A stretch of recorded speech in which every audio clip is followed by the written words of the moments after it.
All right, guys. This is definitely DIY. Welcome to the commentary track for Pounder's album Through the Fire. Through the Fire. 2018. Oh, yeah. This is good. This is good. This is I'm nice. excited. Yeah. Me too. All right. So the very first track, Coming up, Through the Fire. Through the Fire, opening track. Title track. Here it is. Let's hear it. In fact, let me make sure that I have the listing. We should have wrote that down. Oh, it'll be kind of like a surprise for us, too. Okay, let's do it as a surprise. All right. Starting the album out with a Super surfy kind of vibe. I feel it like an arena rock, like Yeah, melody. it has that very... So the opening riff was sort of inspired by, like, AC/DC's Thunder. Thunderstruck. Yeah, Thunderstruck, sorry. Yeah, that sort of like really quick guitar riff that you can't quite understand, but it feels good.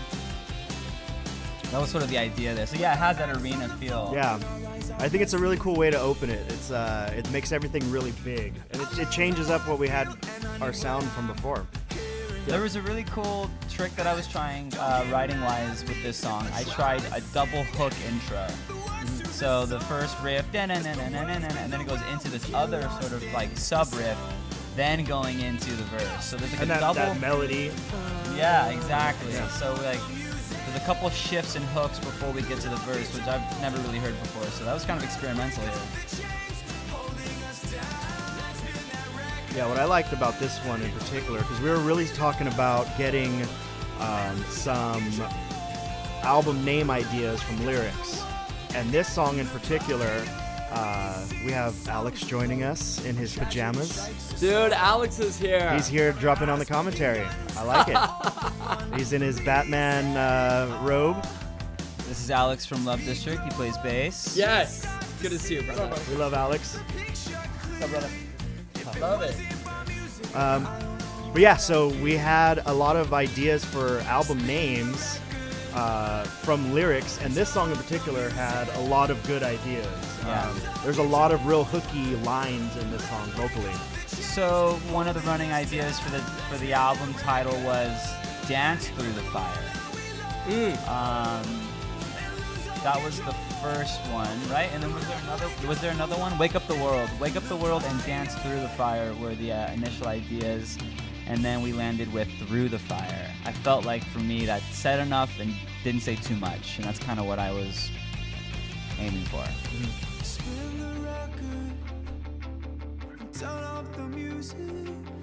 Lyrically, I think this song the approach was just kind of like talking about life and society and getting through it together, and how music kind of plays a role in all that, and maybe we forget like how music kind of is important, even when we get through all these bills and stuff. You hear that track that you haven't heard in a long time, and like you're just in this mood out of nowhere. It just kind of takes you back either to when you were like in 7th grade or whatever, but I think music has that power, and like I think this song kind of just talks about just recognizing that.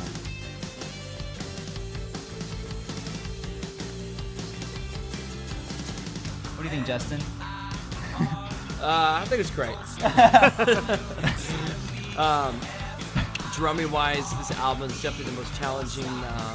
Playing drums, a lot of different changes, and I'll stop. I'll talk after this song. There we go. All right, what do you think is coming up next?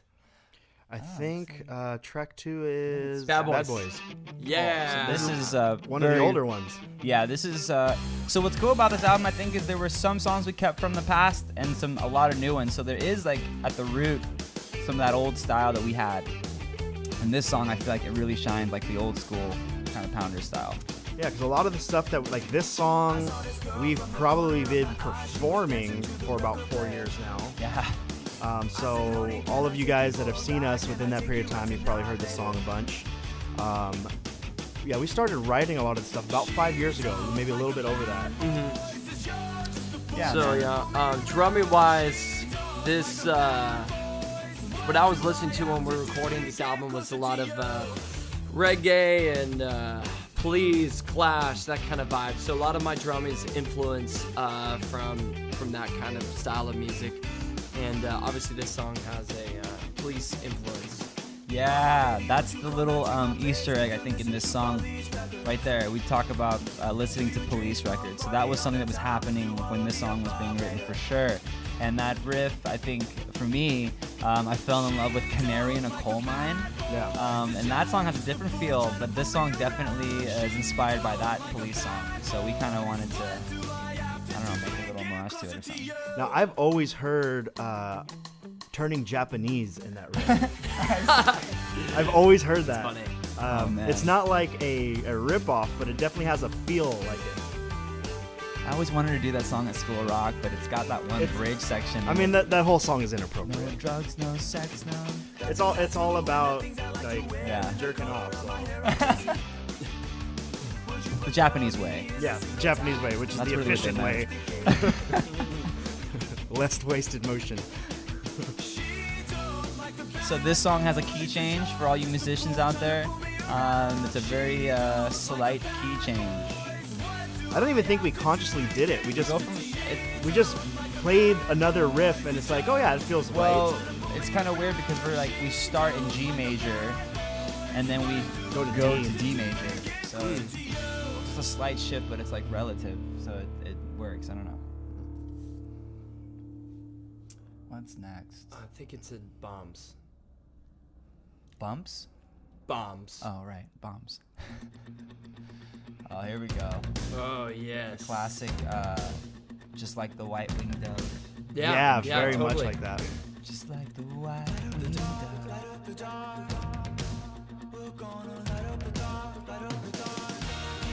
So, I get a lot of compliments on the drumming on this one. Well, The drums were really strong on this one in particular. yeah. I think people just aren't used to hearing drums like this. And it's very tribal. Like it's Yeah. it's with all the tom action on there, it's definitely a tribal feel. Yeah, totally. I felt when we were writing this song, it needed to have that kind of almost like, super warlike drums because Yeah. of the essence of this song. Yeah. So that's why. And then it goes into this fun little, hey. I know this is a very like pretty part, Yeah. very open on the guitar. Yeah, it opens up there. This song kind of goes through different chapters. A little build up into the Latin part, which I love the fact that we added some cool Latin grooves into it. Yep.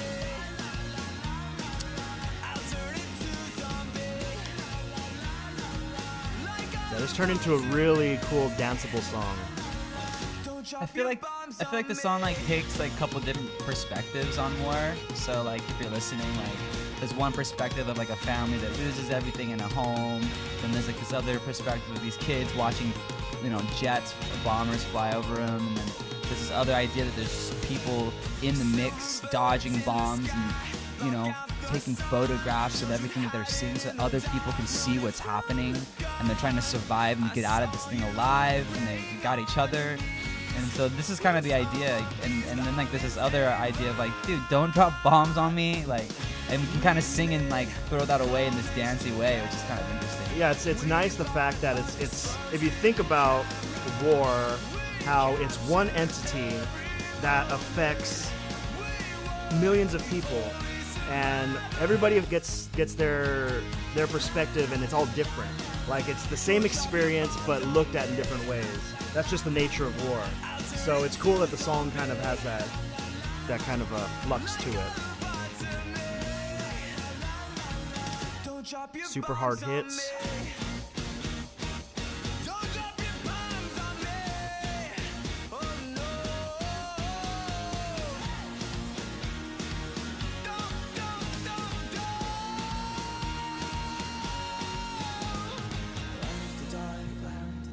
I love this breakdown.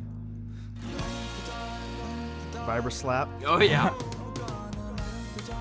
That guitar line on the acoustic right there, it's such a nice addition. When did we actually add that? That was one of the last things we added, I think. Yeah. That added a lot of dimension to it. Yeah. Feel.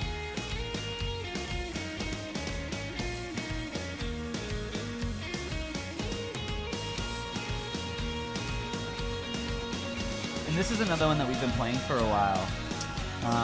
There's been some changes to it here and there. Yeah, this is interesting. So we've been playing these songs for a long time, and we've finally gotten around to recording them. But what you're getting is a recorded version of a song that's been played and played and played. I like the way So- that this tails end right here. It's kind of eerie. Yeah, it is. It's like the after effects of the war, which is really cool. That was something that I really wanted at the end of every song or not every song, but I really wanted endings and intros to be something special, even if it was just slightly weird. I don't know. I noticed the Beatles did that a ton. Like the White Album, they would just have this ridiculous ending. They just ran in a completely psychotic direction, and it was like, hey, that was kind of cool though. Yep. And then sometimes it didn't, But Gotta try it. sometimes, yeah, I like that ending. What song is this now? Say what you want. Say what This you is sort want. of the. I don't know. This one's cool because this one has that overall 80s feel to it more than some of the other tracks do. So on the drumming, I did a lot of different choice, weird little accents that kind of line up right with the bass and the guitar. I don't place the bass drum at areas that you normally would do. You can hear it in the verses and stuff. But yeah, just a lot of weird experimental things. I like that. Yeah. There's a lot of things for me as a bass player when I listen to the way that you drum that totally influences the way I'm going to write a line. It influences the way I'm going to feel something. And we've been playing now for what, 12 years now? Like Yeah. as a unit. And in those 12 years, it's like, okay, right when I start to get that feel of like, okay, this is exactly how Justin would play it. And then if you add something different, it's like, oh, cool. Like, Yeah. Totally. The 12-year rhythm section. 12 years. Yeah, exactly. Damn. strong.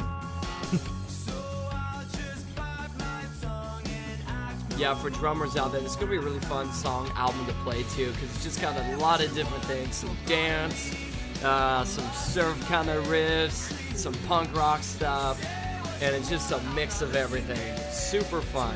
For all you bass players out there, don't even try it. And good luck to the guitar players.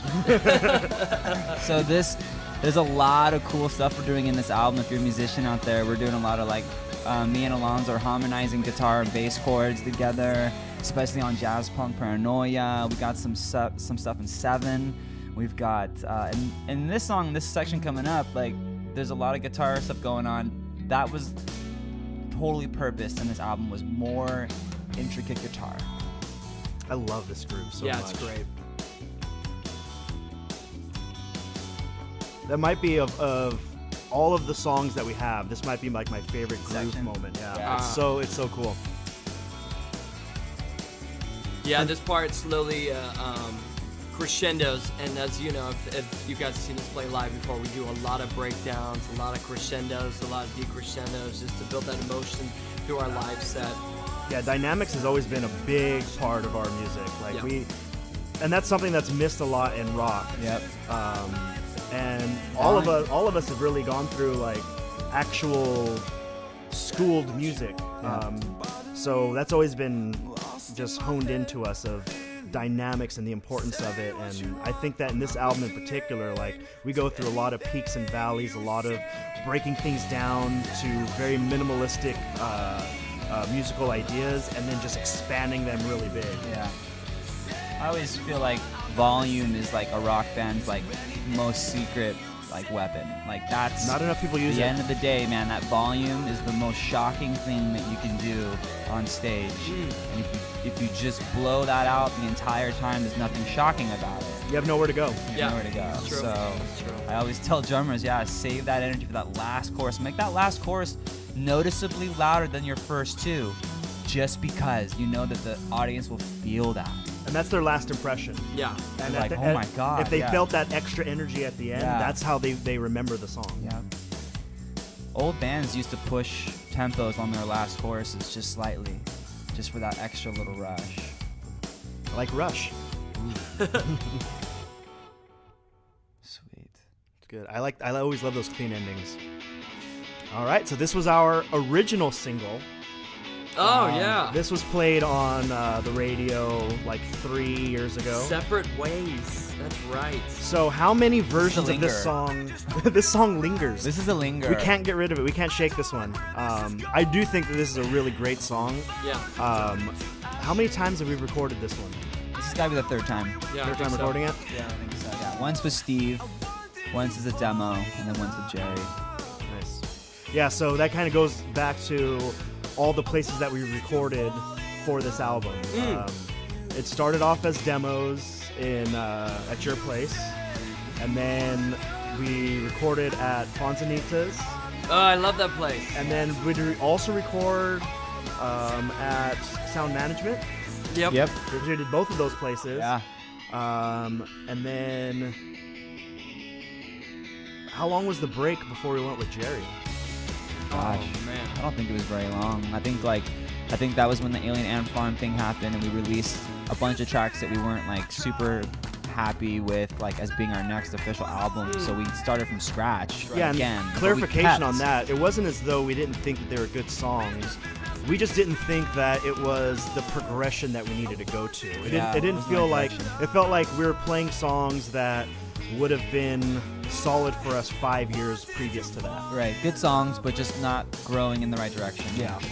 Yeah, so we wanted to put them out, but just not officially as like, hey, this is what we're trying to do. So yeah, I think there was a little bit of a restart there, but this song was a part of that back still. So we did like salvage, like we salvaged this one, we salvaged Streets of London, Bad Boys. Bad Boys, and Bombs. This song to me always reminded me of like big sound like Journey or even the Killers, which I always thought like it was interesting from where we had been coming from with like Scream and Let It Go, Chasing the Sun, which they weren't necessarily like arena sounding songs that would Yeah. like you would hear played at the SAP Center. Like they're good songs that you could, you know, check out at Slim's and the Warfield and Fillmore and stuff like that. Yeah. But this one I thought was that kind of crossover song, which is why I always felt like we need to keep this song in the Yeah. back. Like, this is the crossover one. Interesting. Yeah, I didn't fight for this one too hard because it just lingered so long. I was like, oh, let's just release something new. But yeah, this song made it. You know, it made it to It's this the album. little song that could. Yeah, but you know what? Just give Jerry some credit. I think the way he recorded this, he killed it. Yeah. I think I like that ending vocal Yeah. isolation. Ooh. All right, so we had the questions about this is favorite already- tracks, and for me, this is my favorite track. Okay. The love is- And this is definitely because of my musical geekdom. We do a lot of really cool musical, interesting things. Originally, this was inspired by James Brown. yes, totally. This was like a James Brown kind of drum fill that we wanted. Yep. Yeah.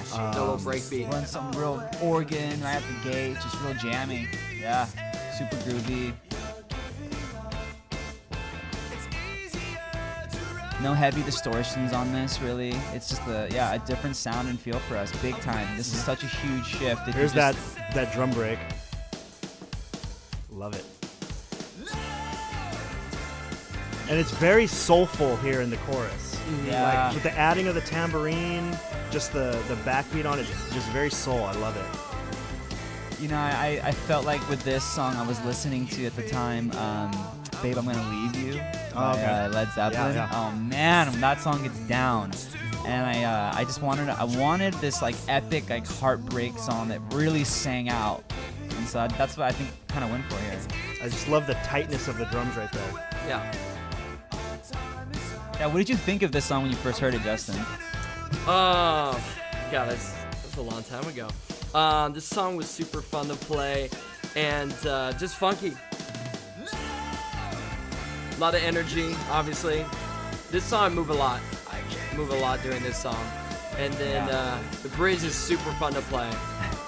Coming up. Yeah, so that bridge, I remember playing in your room, Chris, and as we're jamming, we were just thinking like, you know, in theory, like we should just do something at a time. And then I just happened to play this riff, And it was the very first thing that came to mind, the very first thing we played. We learned it, and we're like, cool, let's keep it. Like, we didn't expand on it. We didn't, like, change anything. It was like, first time around, let's just do it. Yeah. So... As long as we liked it, you know? And it worked. It's weird. Like, Chris and I are playing a riff in 7, and Justin, where's your beat at? You're playing, like, a counter. It's like Yeah. I don't know what I'm doing. Well, I think the idea is that the illusion that we tried to create was that the drum time doesn't change, but somehow the riffs around it They mathematically line up. do. Yeah. And so you're sensing that, but you're feeling the beat remain, and that's the sort of cool like flip that we're doing there. We're able to pull on strings in your head and make you feel this awkwardness that still lands. So Rush would always say that the key of playing odd measure and odd meter time signatures is that the audience doesn't feel that it's odd. Right. They feel the groove consistently, and that's the secret of doing it well. Right. That's kind of the bridge where the drum beat that I was doing there. It's just keep the rhythm going, the heads bobbing. Yeah, I mean, kind of wish we did more of that on this album, but like I felt like we found spots and we just picked them. Yeah. I mean, we're not turning into a prog rock band by any means. Yeah, we wanted to show off a little bit, I guess. Yeah. I mean, not every song is every day. Oh man, that's an old song you just referenced. Yeah. Oh yeah. I feel like if somebody's going to be listening to this commentary, they're going to have knowledge That's of our a very catalog. underground song. And then this drum ending. So the idea behind the track listing is we still want to get this in production of vinyl. So there's just a certain way that you have to do it with time restrictions and the flow. So this is meant to be the ending of side A of the vinyl.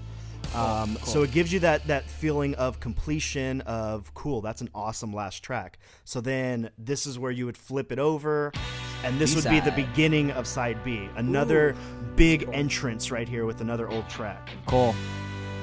So this is Streets of London. We play this song a lot. A lot. And Yeah. it's been in our on our set list for a really long time. And this is a song that my brother plays saxophone. Yes, Derek. Played on. Derek Imamura. Derek Shout out. Imamura. We also had Rigo Velez on trumpet on this one. Yes. Sweet. That's right. We recorded all of that at Sound Management. Yeah. Such Shout out. great sax playing. Yeah, so it's funny because I Dirty played sax. I played with Derek before I even met these two guys. I went to West Valley with Derek, and we were in the jazz band together. That's right. I've actually, I knew Derek before Justin as well. Yeah. Why isn't Derek here? Because he's a bastard. No, he was here. He was visiting here for a little bit. So Love where the Derek. hell did this song come from? So I remember very vividly That's true. going to Guitar Center when you worked there, Chris, and you had the ideas for this song already. And you were saying like, hey, this could be like a really cool Clash kind of feel. That's what it was. Yeah. And I instantly liked the idea. It's simple in its own way, but it just has a very, very aggressive groove to it. What I like about this song is that so we were writing that whole this whole part I consider it like section 1, and it's like a 2-section song. And this first section, we're kind of like, after we wrote it, we're just like, where do we go from here? And at the time, I think I was listening to a lot of Flock of Seagulls. Your So- hair would say so as well, yeah. And so it was like, okay, you know what? After this part, we're just gonna run. We're just gonna rock this thing out super hard. We're just gonna run so far. We're So gonna far run. away. Yeah, And we we're couldn't gonna- get away. Perfect. So that's sort of where this song goes for me personally. I love that though. I think that's what makes the song really fun. A little surprised at the end. And just the long horns right here. It builds that, that something is coming up. Like they're the first to kind of build up, and then the drums kind of continue on with it.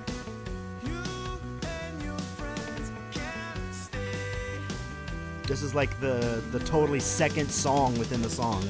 Yeah. Definitely.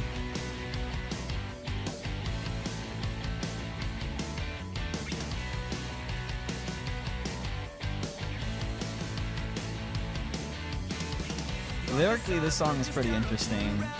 I'm not even sure where it really came from, honestly. I can't really pinpoint it. It's just the Clash really kind of was. I was like, what would the Clash try and maybe do today? I mean, I'm not even saying this is what they would do, but it almost feels like it. You know, London Calling. I wanted a name with the city in it like that. London's got a great little punk scene still to this day. This breakdown right here, sax solo. We're back.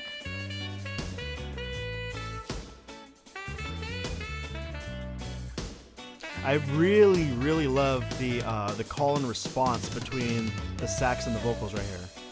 Yeah. That's one of my favorite parts of the album. Yeah, Derek thought of that himself. Oh, that was his idea? I think it was. Yeah, he's like Nice. he didn't know what to do, and so he just heard me kind of like doing ad libs, and he echoed it. Oh, that's great. And here's the flock of seagulls moment. Oh yeah, totally. Yeah, I really like the fact that, you know, the people that we've brought on to help with this album, whether it's been great musicians or producers, engineers, that they've been willing to give their 2 cents about some things to change in the song, some things to add, some things to take away, and I really feel like it's helped the album. One thing that I really always appreciate with playing with you guys is that I feel like all 3 of us are very open to suggestion. There's not a lot of ego when it comes to the creative process or anything like that. It's never like, well, this is what I had in mind and that's the way it's going to be. Yeah. Anytime anybody has a suggestion, even if it's an outside source, like we'll consider it, we'll try it, and if it helps, then awesome. Yeah. And I think this song, I mean, just with that one part was great. When we get to the track with Jared on it, I feel like everything he added took that to the next level. And we'll get to that. But yeah, the people that we had help with this album, whether it was, you know, Derek, Rigo, Jared, Steve, Jerry, like they're all definitely a part of this album. This album evolved over the 3 years it was made. It wasn't a 1 month recording process that we chipped away at. It literally was a 3-year recording process. This song, Jazz Punk Paranoia. This is one of my favorites, but I'm not going to say it's my favorite. Yeah. It's always interesting yeah. whenever I hear, like, anybody that hears this song and they tell me that it's a cool surf feel, I never realized that it was a surf song until people told me that. And now it's like, it's all I hear. I don't know. Yeah, I do a lot of surf stuff. It wasn't like I was listening to like Dig Dale or Safaris or anything like that, or Ventures. It just came out. I don't know. It's Yeah, weird. interesting. But this is one of my favorite songs to play. It's just a lot of. I have to actually think during this song. There's no 'Cause, autopilot. No, there's not, man. Especially during the choruses, it goes from like double time to half time, and then it goes back. Very cool riff right here. Yeah.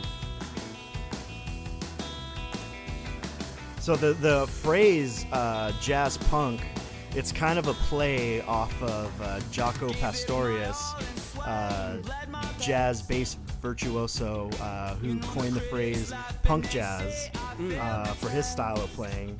And it's just kind of stuck. This was like one of those things that was a working title It was a code name. that just stuck. It was the song was called just code named Jazz Punk Paranoia. And while I was writing lyrics for it, I had no idea what the song was going to be called. I'd even like struggling with some of the lyrics, and then I finally just was like, what if Jazz Punk Paranoia could fit in this? And that's kind of what steered the lyrics. It's very haunting harmony right there. Those oohs. Yeah.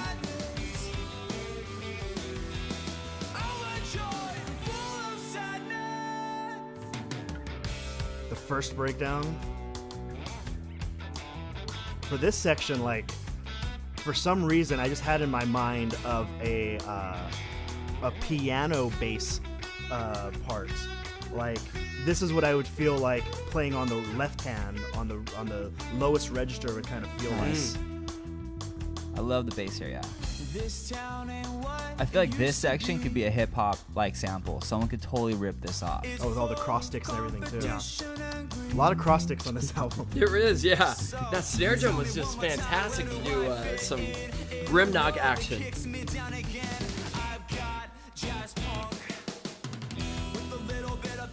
A lot of clean guitar on this one. Yeah, man. sound of the guitar was something I really wanted to capture on this album. Was this one on the Telly? No, man, I pretty much used the Fender Jazzmaster Nice. throughout the whole album, and through the AC30 that I have. So Jazzmaster and Jazz Bass. That's the sound. Yeah, Second breakdown. I love this ending. This one I took from the ideas of James Jamerson of Motown fame. Nice. The way that he would play all of his bass lines with one finger. When it came to this breakdown, I just went pure thumb, just strumming it with the thumb, just to get that thick sound to it. You get a couple screams on this album. You just Couple scream good when you ones. let it go. Yeah, finally took a couple albums. Damn it! I forgot to tell Jerry to keep some of the count-ins. I wanted there to be like actual count-ins, like 1, 2, 3. Well, let's do that for the next track. We'll do that on the commentary. Where's that click track? I know, yeah. 1, 2, 3, 4. Speaking of Scream and Let It Go, I Yeah, kind of joked. Yeah, go ahead. This is sort of the Scream and Let It Go-ish song on the sequel? album. It the is, yeah. sequel. This is like Anthem Part 2. For like, This is like our For us. Fisherman Chronicles. Like, totally. This song always reminds me of Anything.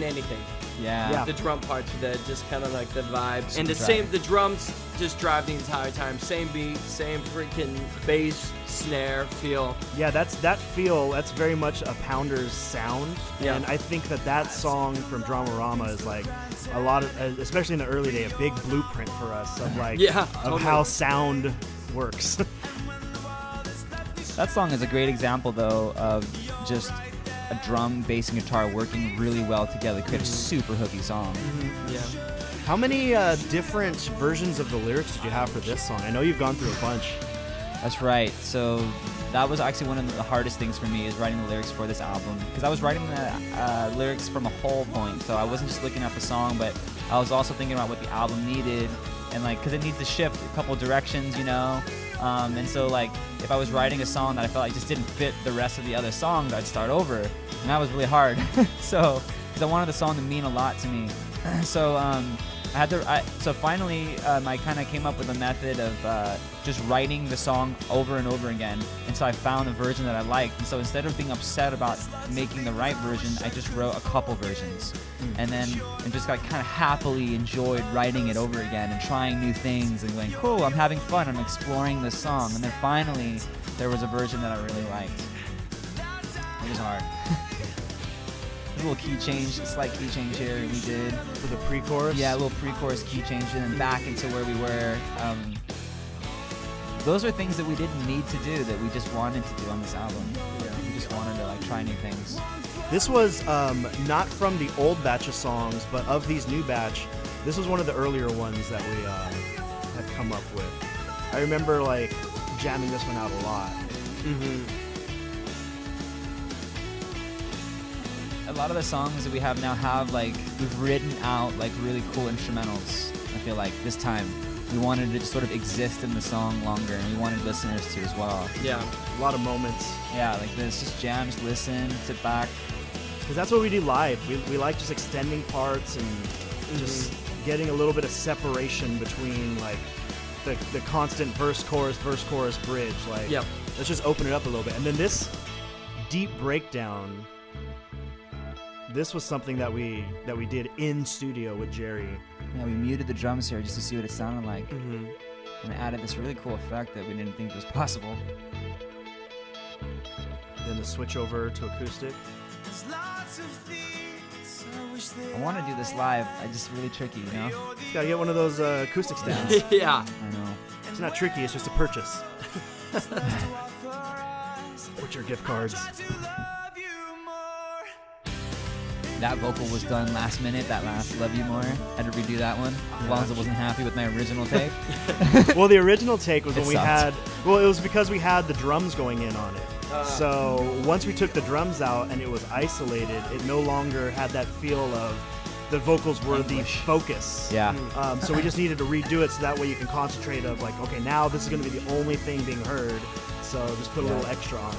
Came out good. I mean, that was one of those moments where we sat back when the album was done and we were like, we gotta redo that. So even when we thought it was done, we still had some fixes. We're still doing edits right now. We have the album released in less than 12 hours. So. we're emailing things to Jerry right fix. now about that count-in that I wanted. That is a little bit of a minor misstep for me. I purposely wanted some of your count-ins, Justin, Oh, it's because fine. I wanted people to hear that. Like what? Like, you know what I mean? Like, Yeah, did he just yeah, count yeah. that in? Like, what? Whoops. Like, Yeah. no, but like, that's cool. Like, it like when you hear someone count it off, it implies that there's a room of musicians ready to go. Yeah, I do like that. You know what I mean? And it's like a little touch of ingredient that like it kind of sets the stage in a way that we didn't really realize maybe. Mm. Yeah. I like that slow down there on the acoustic. Yeah, It's nice. That's a nice moment. that's a great little song actually. I really like that one. All right. Okay, so Marry Me. sorry guys, this is my favorite song on the album Wow. because So- I know you guys aren't gonna say it, so I'm gonna say it. Yeah, I mean, I will say that going into recording and even after the first couple sessions, this was the song to me that I'm like, I don't know about this one. It didn't hit me. I was thinking like, is this gonna make the cut? I don't know if I feel the confidence in this song. I just didn't feel like it was a great song until once Jared came in and added the strings.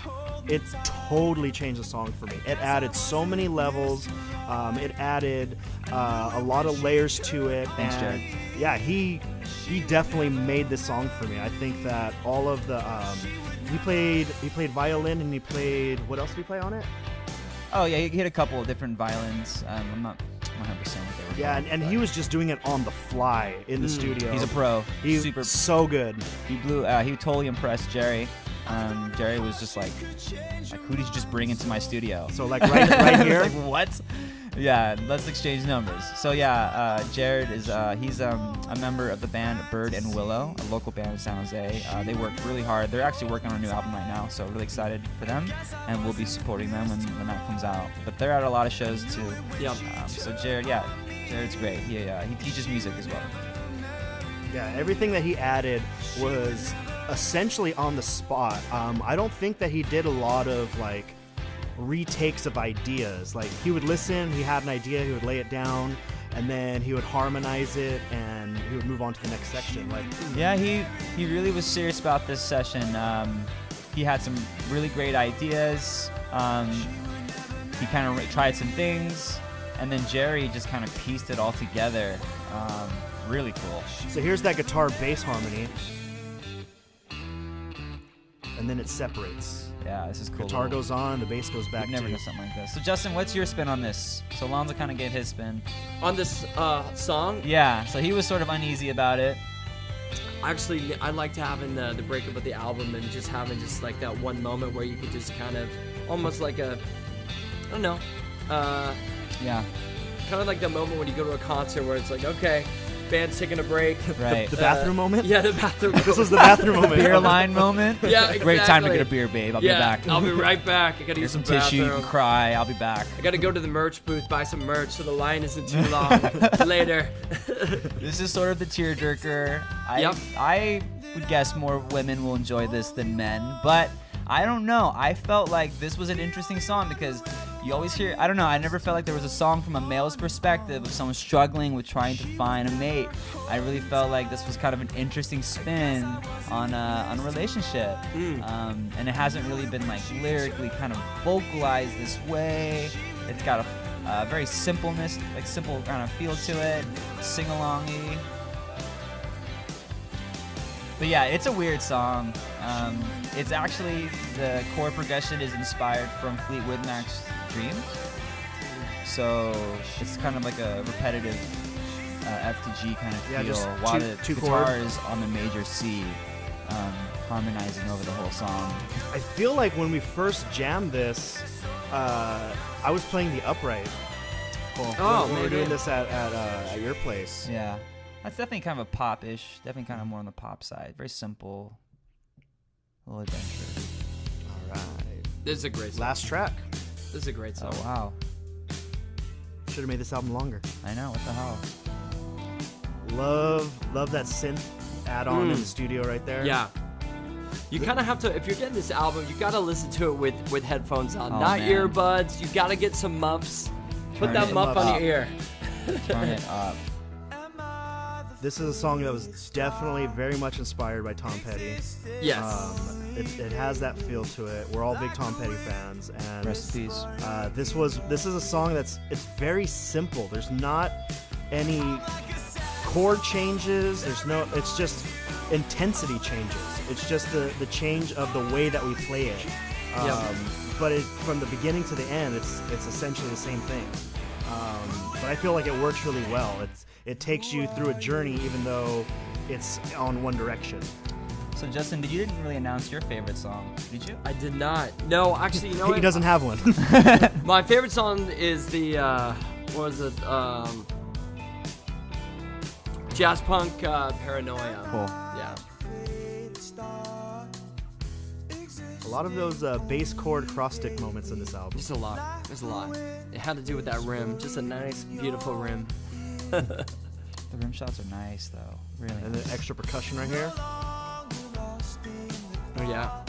Yeah, it's very subtle. So you'll miss it if you don't have the headphones, the muffs on. So definitely wear Like that. the little feedback lines in there. Yeah. Real feedback in this, guys. You don't hear that very often anymore. You have to record a real amp to get real feedback. That was really fun. Just turning my amp up insanely loud and recording that. That's great. So you're really hearing some real stuff on this album. It's cool. Really cool. So the album was, most of the album was all recorded downtown San Jose. I forgot what street it was off of, but Martha, I think. yeah, Martha. Yeah. Yeah, it was an old factory, right? Yeah. You can see like some sort of water. What do they call those? Water towers. A water Yeah, it's tower? that water Yeah. tower. Yeah, that's out there, and it's Yeah, J31. super Um, industrial. It's J31, and right next to J31 is Tone Freak. So maybe some of you know Tone Freak. Shout out to Don Bud. Recorded Insolence recording with him. Right, right. He's done some other stuff. A lot of great stuff. Yeah. He's actually getting more involved with the local scene. I hear. Don Bud also recorded my very first recording when I was in high school in Campbell. Nice. That's awesome. Awesome. That's great. Wow. So That's the album, guys. That's the whole album. You've waited 5 years for this. But we have two. It's done. So, yeah, thanks for listening. Thanks for watching. You can download it at iTunes. You can download it on Amazon, on Google Play, on any streaming devices, Spotify, SoundCloud. We definitely encourage you to purchase it. Just helps us out so we can make the next album. And please share it with all of your friends. We really appreciate the support and thanks, guys. patience. Justin talks a lot when it's time for sales. Yeah, I'm really good at that. Oh man, no, thanks for waiting, guys. We weren't making it up. We were working hard on this thing. It was an insane amount of sessions. I don't even know how many sessions it was. I don't even know. It could have been 25 different days in there. 25. Between the 3 different studios. Yeah, 25 to 30 days in there. I mean, I think that what took so long was we finally got to the point where we had all the songs, but we realized that we weren't going to be able to just take off 2 weeks and actually even afford that on multiple levels, like paying Jerry and our bills, right? We couldn't do this sort of like just knockout thing. So we had to go week by week, 1 day a week for 3 years. We hit this album Yeah. at 5 to 6 hours at a time for 3 years, guys. It was wow. I mean, it's over. I mean, I can't believe it. Yeah, I mean, we've come a long way for this. Like, not only is it cool that you guys get to hear it, but it's cool that now it's like we're officially done. We're officially have put a stamp on this, and it's out there. Yeah, And all feels our good. hard work has finally reached the payoff point, and it's pretty awesome. I think it's a huge accomplishment to have an album done, just have an album done. But we live, for those of you that aren't from here, we live in one of the most expensive areas in the entire world. And as musicians, as artists, to live here is super, it's super difficult. We're sitting in a garage right now doing this. It's a nice garage. And it's a great It's a nice garage. It's great. But it's just an accomplishment for 3 guys come straight out of that met in high school to put this together. We are working as hard as we can to try to just keep playing music and live at the same time. I have a family, Chris is working so many hours. Same thing with Alonzo, teaching music and inspiring the next generation of musicians. So it's just been an incredible journey, and I feel we feel super blessed to get to release this to the world and for you guys to all enjoy it. Yeah, man, definitely. Super excited to have this out. Yeah, let us know what you guys think of it when you guys listen to it a few times. Let us know the things you love. Let us know the things that you don't like so much. And a quick chat. Yeah. Yeah, I mean, not everyone's going to like it. And That's fine. true. Yeah. We're okay with that. You Totally. know? Put it in the comments If you're below. not pissing someone off, you're not doing something right. So. There you go. That's true. Quick shout out to Chris Chance. He's the one that did the artwork for our Yes. cover. Oh, Chris yeah. Chance. Thanks yeah, very of much, course. Chris. That was kind of a crazy little story. Yeah. We didn't have an album cover about a week into release, like a month into releasing this thing, and we had a bunch of like ideas going around, but we didn't have one we liked. So last minute, I grabbed some old Converse, I threw them in my fireplace, doused them with gasoline, threw a match on them. Was like, this is what I think has happened to rock and roll. I took a picture and we sent it to everybody, Yeah. and Chris Chance kind of took it and ran with it and made us a really cool image. So thanks, Chris, for doing that quickly because we needed it. Yeah. I think it's got some cool symbolism. It's kind of this cool, like, I don't even know. I mean, I kind of wanted to speak to everyone differently, but to me, it definitely tells a story for sure when I see that cover. Yeah, shout out to all the musicians that helped us out throughout the entire journey, as well as, Jerry. Many hours working with us, with our schedules too, because they're just crazy. So a lot of times we went to the studio late at night after we get off of work, and Jerry just encourages us and challenges us too. So it's been great working with him. It's been great. We're working with all the producers that engineers we work with. Steve Murr, the Merman, of course, and It's been great working with you guys. Yeah, thanks for man. being so It's been good. patient. I know, right? Can't wait. Wow. All right, guys. This is it. Pounders 2018, Through the Fire. Later. See you guys. See ya. Yay! Hooray! Oh, I gotta go pee so bad. my God. I have to go pee so bad. That's how it ends.